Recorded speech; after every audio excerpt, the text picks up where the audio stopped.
It gives me great pleasure to introduce my long-standing friend and very long-standing Shintaido practitioner, Peter Furtado.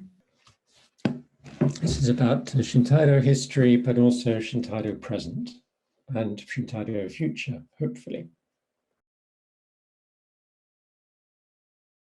You're probably familiar with the story of how Shintaido began, how in the 1960s, Aoki Sensei, the leading student of karate master Shigeru Egami, sought to adapt and extend the martial art traditions that he'd learned for the modern age. How? He developed Tenshin Goso as a simple, accessible form that embodied his vision, then discovered Eiko and built the entire curriculum based on these two things, plus Meso or meditation. By the way, I want to say I'm aware that some people here may be fairly new to Shintaido. I'd like to apologize in advance to you, as some of what I must say may be hard to follow, but I hope you can get the gist at least, and that the images and videos I will show are helpful. I'm a historian. That means I want to find out about the past and relate it to other things I know and am interested in. I care about what people did, thought, and felt, and how this changed over time.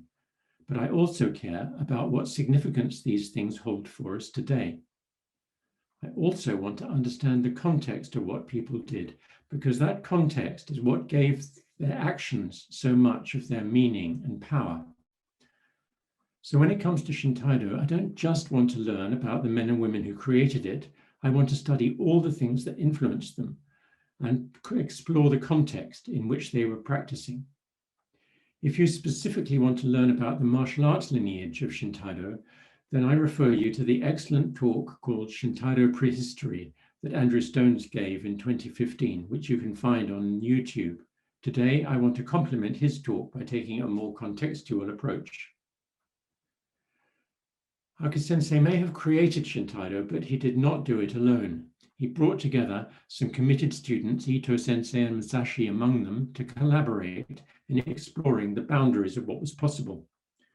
He's written movingly about how these students, late at night on December the 1st, 1966, spontaneously found Eiko, though of course Aoki Sensei himself had created the conditions for them to do so, instantly saw what they'd found, felt its majesty and power to transform both the martial arts and the human soul itself, and placed it at the heart of his new body way. In fact, the collaboration went even further. Other fundamental Shintaido techniques, like hikari, playing with light, or wakame seaweed practice, were also first discovered by the students and later developed into key parts of the Shintaido curriculum. 15 months before Eiko Night, in September 1965, Aoki Sensei and 12 young collaborators, 7 men, 5 women in their early 20s, had formed a group known as Rakutenkai, in which they committed to explore together how to extend the possibilities of what it means to be alive. I've always been told that Rakutenkai means band of optimists, but this being the Japanese language, the word has other resonances, including purity, progress, and perfect liberty. Optimism, purity, progress, perfect liberty, these are just the kind of big words that attract idealistic young people. The group lived communally. People practiced all night and worked all day. One member drove a taxi. Ito Sensei worked in a restaurant. They didn't sleep much. Over the next 5 years or so, there were 50 or 60 members with 2 main generations of a dozen core members each. Ito was in the first, Masashi in the second, and other people were more loosely associated. Some were high-level martial artists, others focused on meditation or Christianity, and others on the arts, painting or tea ceremony. But they were all attracted by Aoki Sensei's martial arts knowledge, his spiritual depth and intuition, his cultural breadth, and above all, his personality, specifically his openness, which was so different to the strict hierarchical approach of other martial arts teachers. Ito Sensei, who trained with Aoki Sensei under their joint master Egami Sensei before becoming a founder member of Rakutenkai, found Aoki Sensei very special, not least because he was prepared to talk to anyone about anything, world literature, classical music, art. The aims of the Rakutenkai were clearly presented in what today we would call a mission statement: to pursue truth through daily life, to acquire perfect liberty, to live with the light of liberty and become the light of the world. In this talk, I want to focus on these words and to try to understand what they meant at the time in the context of 1960s Japan. Then to ask how that mission has matured and changed over the years, and finally, what it might mean today in our very different world of the 2020s. Let's begin with post-war Japan. Westerners often think of Japan's traditional culture and arts as pure and unsullied by external influence, the product of the two centuries from 1635 to the 1850s, when Japan was almost entirely cut off from the outside world. To understand Japan, they believe, we have to enter the mindset of that closed world. This is surely true. Nevertheless, this isolation is by no means the whole story. By 1965, Japan had been neither isolated nor closed for more than a century.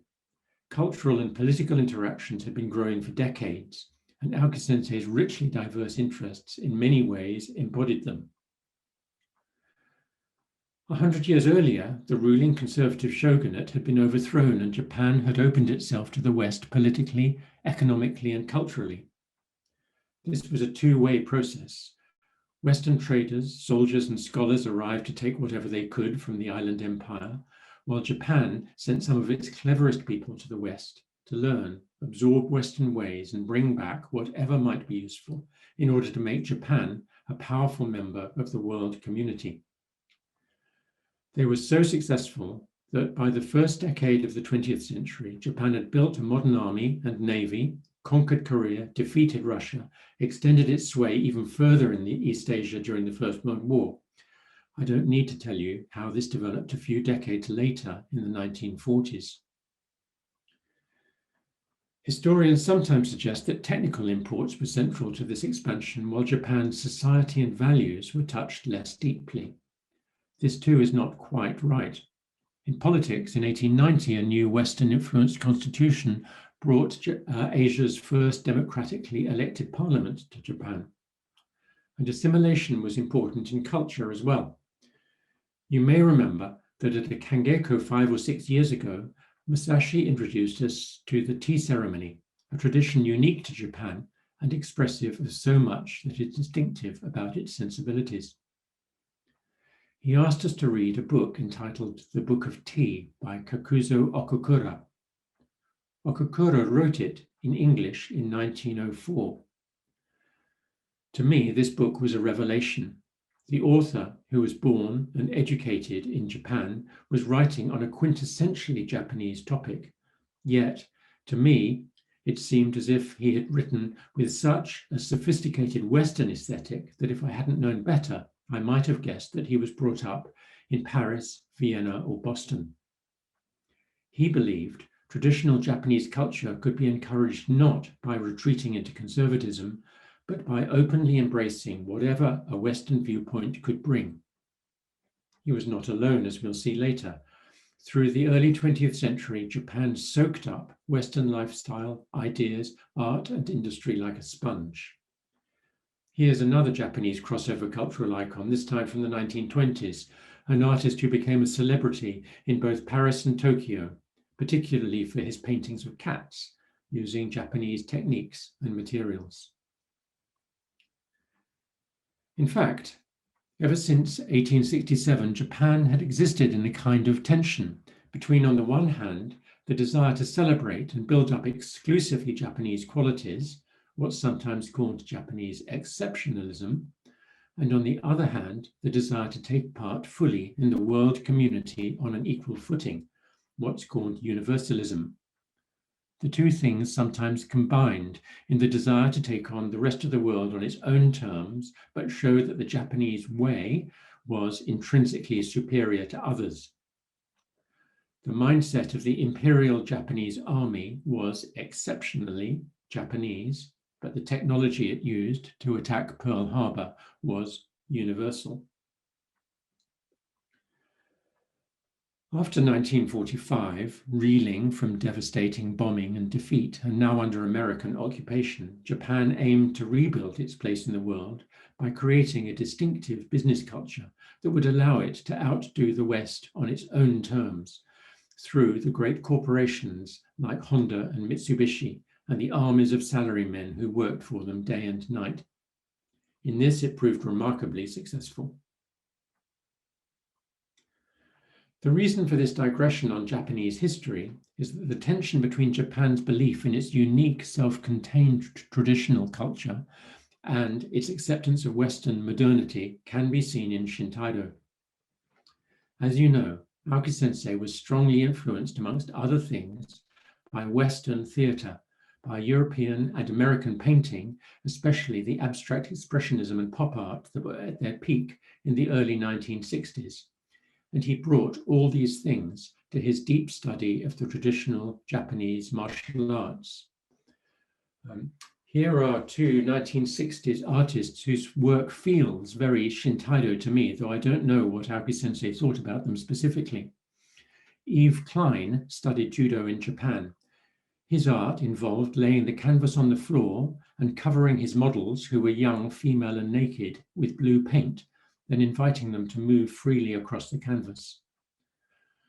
Lucio Fontana was very different. He was an Argentinian who created a field of rich, solid color and then used a knife to cut through to the infinity beyond. This particular painting, Venice Was All in Gold, has been in my heart for almost 40 years as the image of kiri oroshi cutting. In the 1950s and 60s, some people in Japan tried to encourage Budo, or traditional martial arts, specifically for nationalistic purposes. Before the war, martial arts had been compulsory in Japanese schools, as they were thought to teach the essential military spirit and devotion to the emperor. However, in 1945, the Americans banned organizations that promoted martial arts in the old spirit of militarism and emperor worship. Instead, they required the Japanese education system to, quote, respect individual dignity, to aim at raising people who will aspire for truth and peace and seek universal and characteristic culture. So the drive to revive traditional martial arts in the post-war period sometimes carried heavy political overtones. Aoki Sensei himself had no time for this conservative approach, setting himself much more idealistic goals. Then there was his commitment to Christianity. He did not belong to any Christian denomination, but he followed what was called the non-church movement, or Mukyokai. This had been set up in the early 20th century by Kanzo Uchimura. Uchimura was a contemporary of Okukura, who wrote the Book of Tea.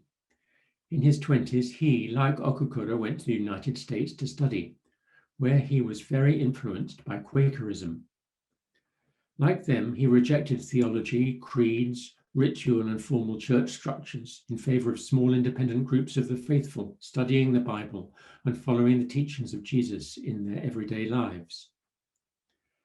Back in Japan, his pacifist views and his refusal to bow to the image of the emperor brought a swift end to his attempts to forge a career as a high school teacher and as a journalist.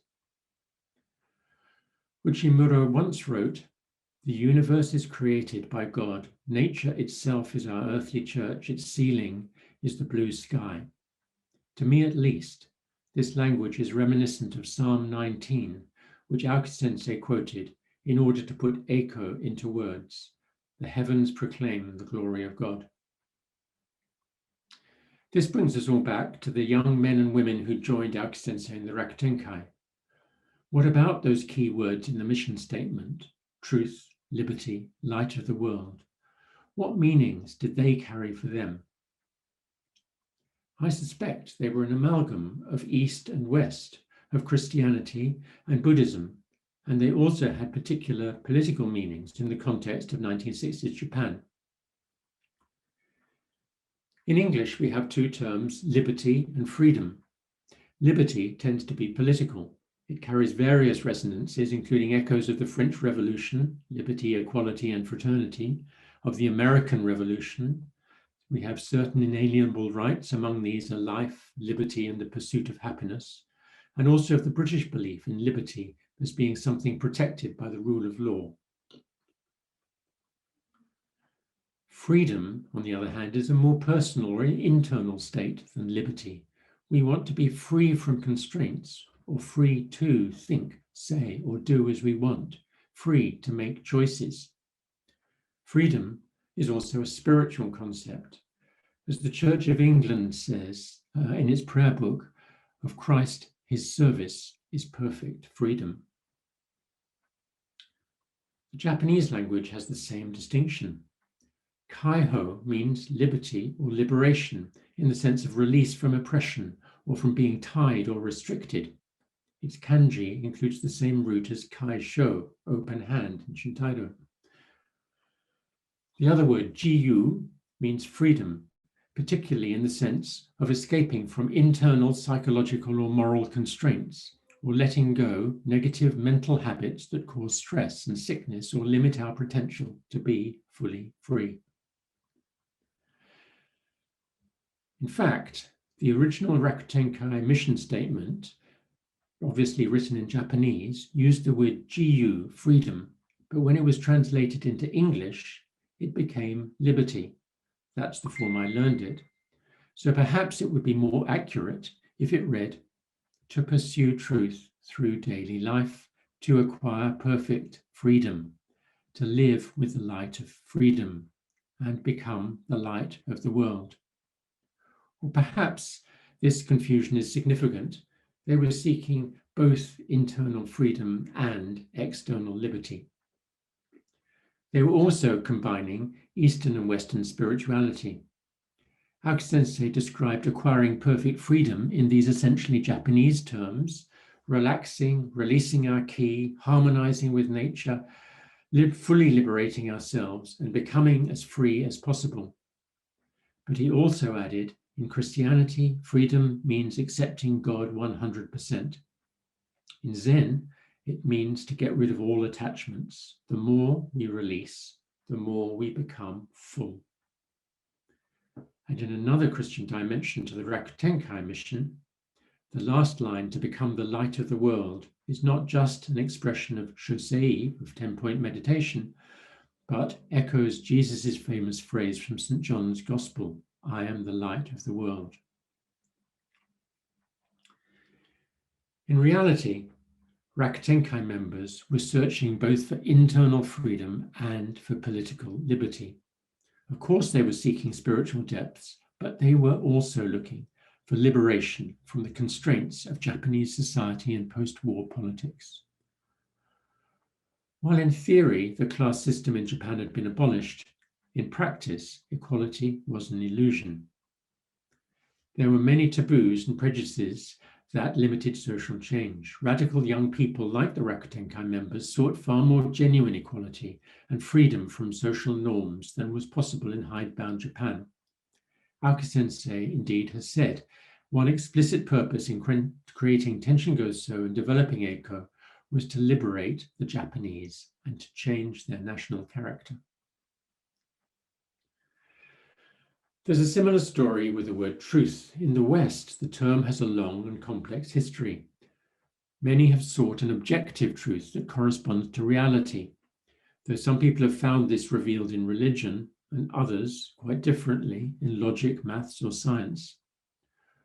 Romantics, however, denied that objective truth is ever possible, and they believed instead in aesthetic truth. As John Keats said, truth is beauty, beauty truth is all you know on earth and all you need to know. And an internal moral truth in the sense of being true to yourself. In Japanese culture, on the other hand, truth is found by stripping away superficial elements and discovering true essence.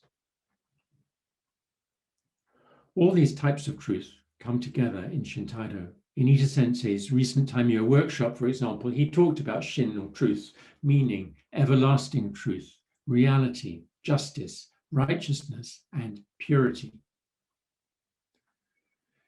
In the 60s, Japan saw thousands of new religions, cults, and experimental arts groups set up in a frenzied search for a new source of truth and meaning.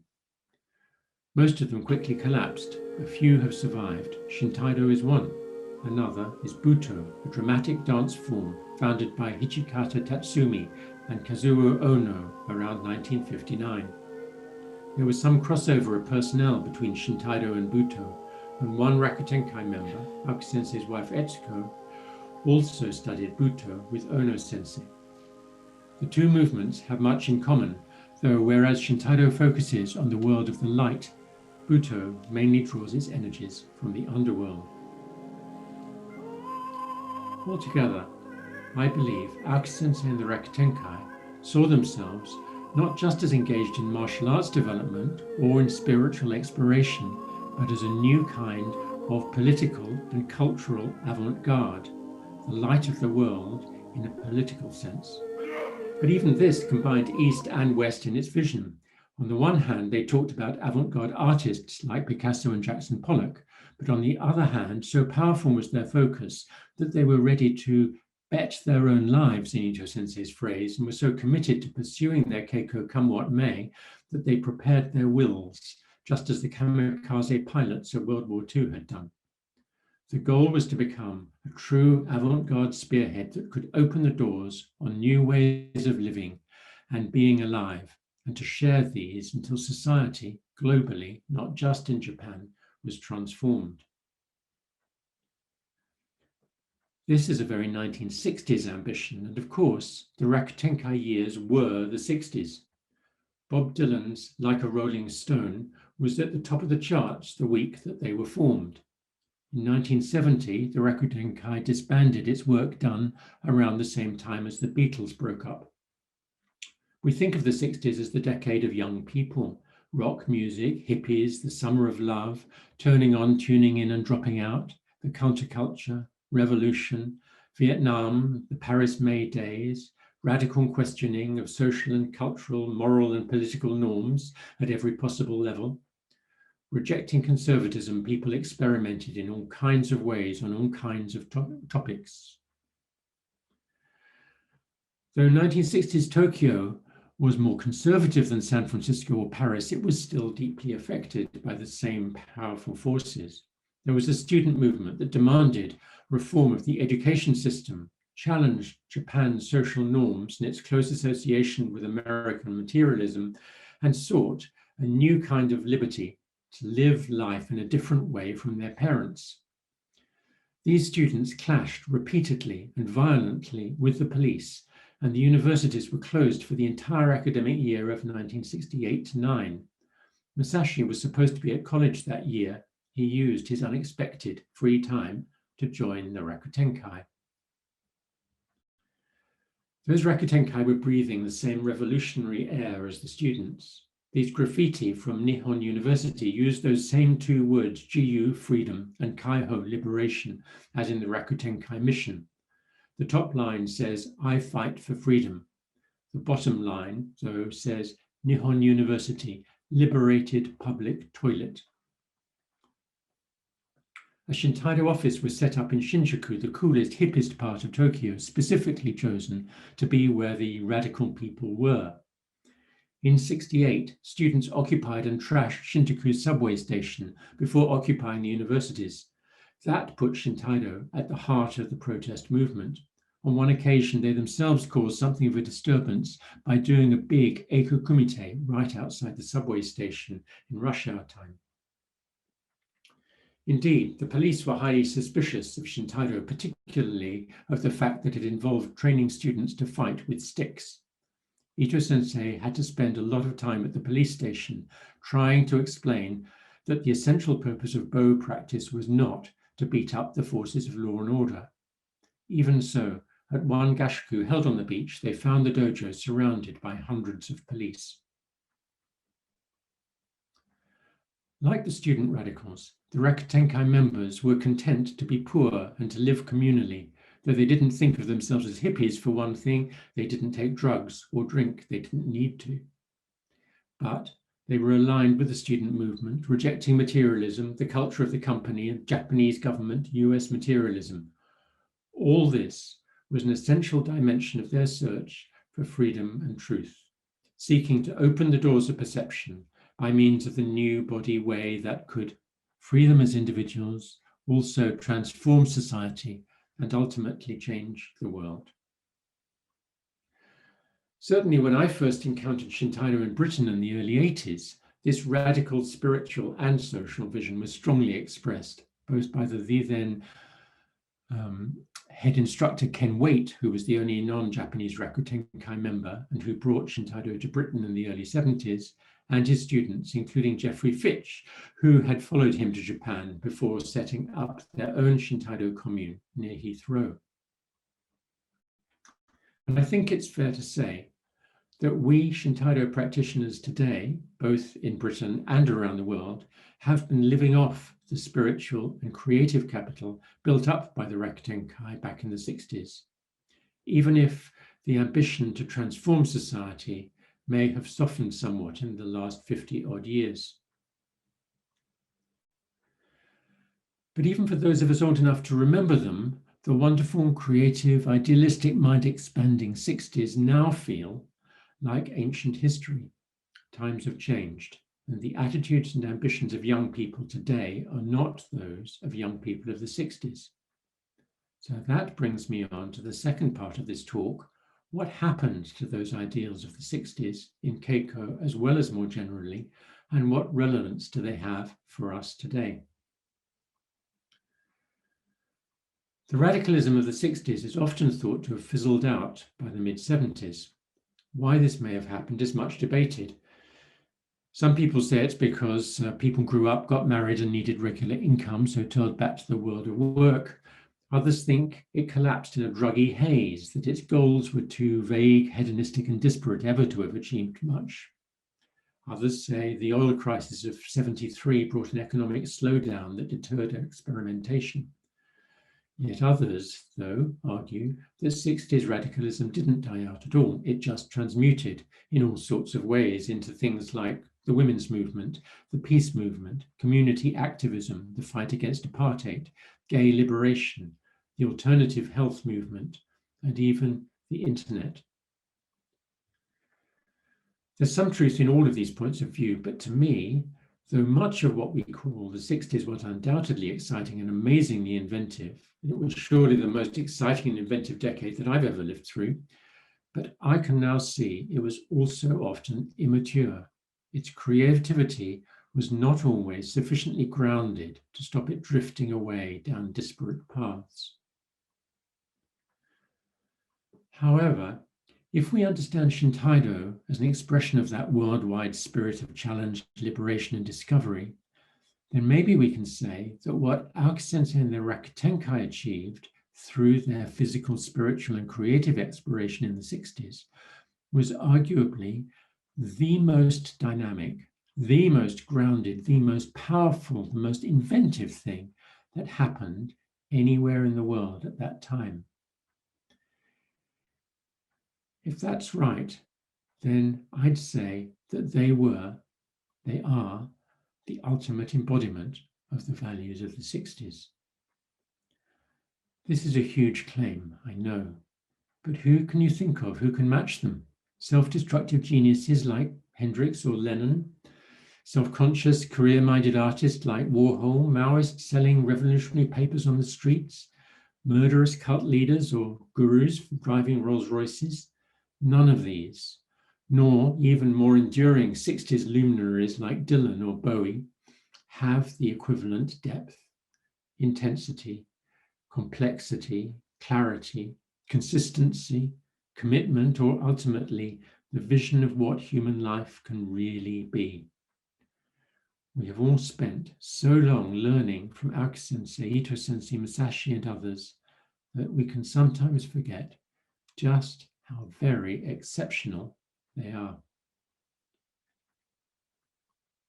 And so, if you accept that Shintaido provides a pure, perhaps the purest distillation of the spirit of the 60s, then maybe Shintaido can help us understand what happened to that spirit in later decades. And what I'd say happened is, first it settled down. The communes broke up as people moved away, had families, and pursued careers. Second, it moved beyond the breakthrough phase of crazy, challenging keiko, of going beyond the limit of ecstatic kumite. Instead, it found ways to consolidate the insights of that breakthrough stage and made them far more available to all humanity, young or old, gay or straight, able-bodied or disabled, free or imprisoned, people with PhDs or people suffering learning difficulties. Third, it's moved beyond social radicalism into the peace movement and environmentalism. Fourth, it's developed a more internal spiritual mission, turning towards the new age, or the mind, body, and spirit movement, the alternative health movement, and offering a rich and safe kind of embodied spiritual development that, like the non-church movement, needs no creeds or faiths beyond an intuitive understanding of Ten Chi Jin. I'd sum all this up by saying that since 1970, Shintaido has neither collapsed, retrenched, nor grown complacent, but has become more mature, more stable, more humane, more accessible, altogether richer. This maturity, though, has come at a cost, which I'd call the partial loss of the spirit of the avant-garde, the pioneers thrusting forward to create a new society, to be the light of the world. Indeed, this is not unique to Shintaido. Right across the board, in art, politics, literature, music, the concept of an inspired and highly evolved revolutionary avant-garde leading the rest of society towards a brave new world, that concept has simply vanished. So what does all this mean for Shintaido in the 2020s? Has the Rakutenkai mission run its course? Or can we continue to draw on it for inspiration for the future, even as the last Rakutenkai members, Masashi and Ito Sensei, start to pull back from teaching regularly?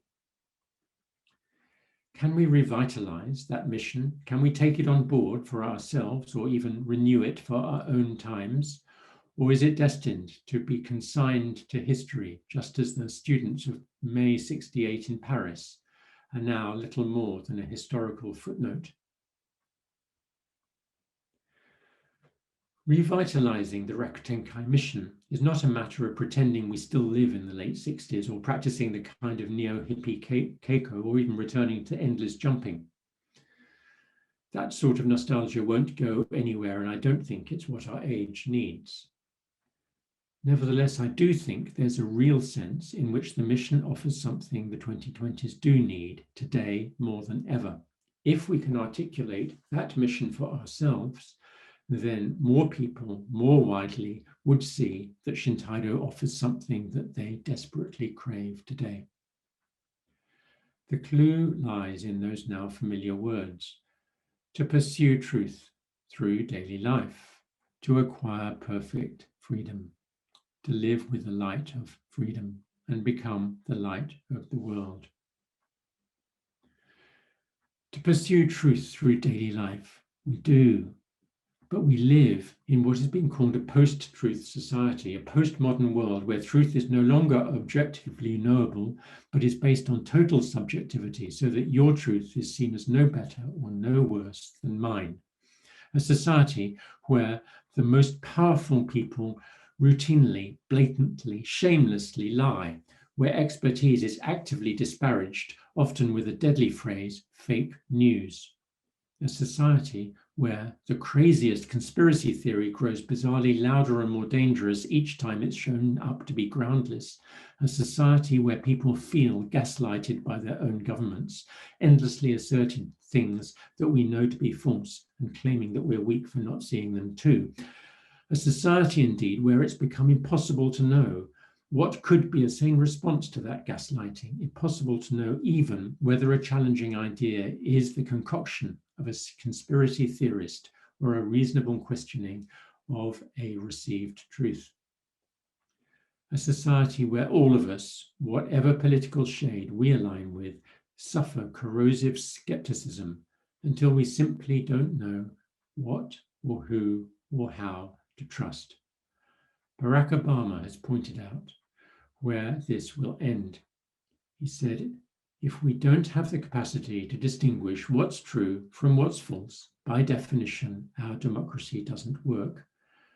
And I'm sure that especially after recent events in Washington, we can all think of ways in which democracy has been endangered by the blizzards of falsehoods and evasions in the last few years. It's notable that tell the truth is one of the 3 core demands that climate protesters Extinction Rebellion are making to get the governments of the world to face up to the huge crises the world faces in the 2020s. Meanwhile, young people are tired of having their dreams repackaged and sold back to them, and they demand authenticity, the freedom to seek, the freedom to live their lives in a way that expresses their personal truth. In the face of all this, Shintaido has, I believe, something important to offer, something we should be asserting loudly in our promotional activity and exploring in our keiko, to pursue truth through daily life. Shintaido is a powerful way to do this, a route to strengthening our understanding of ourselves and the nature of the reality that we inhabit. It offers a truth that combines science, logic, aesthetics, poetry, and internal wisdom and universal essence. It's a rich and complex vision of truth. And unlike the truth offered by ideologues and faiths, it doesn't ask you to sign up to any kind of creed. All these things come together in a powerful and rare manner, which we all know, I think, from keiko, but which we don't always articulate clearly enough for us to be of help to the people around us who are crying out for a mature, rounded sense of where truth is to be found today. We would help ourselves grow Shintaido and simultaneously honor the Rakutenkai members and their mission, if only we could find ways to articulate more clearly that Shintaido is the new body way to discovering a solid, reliable path to finding truth on which we can base our lives. It's the same with acquiring perfect freedom, perfect liberty. The last half-decade, dominated by the noisy right wing, has seen both words appallingly corrupted and tainted in Britain, with demands for liberty from the tyranny of the European Union, the liberty to turn away immigrants who want to steal our jobs. In the United States, with liberty from interference by federal government, liberty to carry an assault rifle to use on school children, and much more. The law, which Britain used to boast of as being the bastion of our traditional liberty, is now even being presented by the press, at least, as being a threat to that liberty. Similarly, the once lofty notion of personal freedom has degenerated into a squalid freedom to refuse to wear masks or accept a vaccination needle, or the myopic freedom to consume without caring what impact that consumption may have on future generations. In other words, the quest for personal liberty has become the freedom to endanger the lives of others. Free speech has become the freedom to insult and abuse. The freedom and liberty which the Rakutenkai and the rest of the 60s counterculture were seeking have become subverted and devalued. But again, Shintaido is a good place to assert those older values. In keiko, we learn to move openly and freely, without constraints, beyond the expectations of a rigid or corrupt society.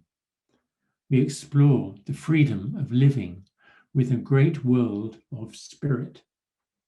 We learn to meet people in kumite, whoever they are, wherever they come from, without preconceptions, to share ourselves and to open ourselves to whatever they may have to teach us. Ultimately, we discover authenticity and the freedom of being fully alive. How we use keiko to explore freedom and truth is up to each of us, especially those who give gore. For me, as I hope members of my little group have understood, truth is to be found in eiko, in Kenjutsu Kumite, in Kiryorashi Kumite, in Diamond 8 cutting, liberty in jumping, in wakame, in hikari, in tenshin gosu, in seiza. You may find you have a different list, but I'm sure that you could construct such a list and you could communicate it with some passion. So to sum up, I urge us all, individually, in our local groups and in our national organizations, to go back to the values that Ito Sensei, Masashi, and their friends and colleagues committed themselves to, and for us explicitly to make that same commitment now, to carry on the Rakutenkai spirit of optimism, to shape our organizations, to fulfill that commitment, to find the language, to express that commitment in terms that the rest of the world can resonate with, and ultimately to change the world for the better. To pursue truth through daily life, to acquire perfect freedom, to live with the light of freedom and become the light of the world. What else is your Shintaido for?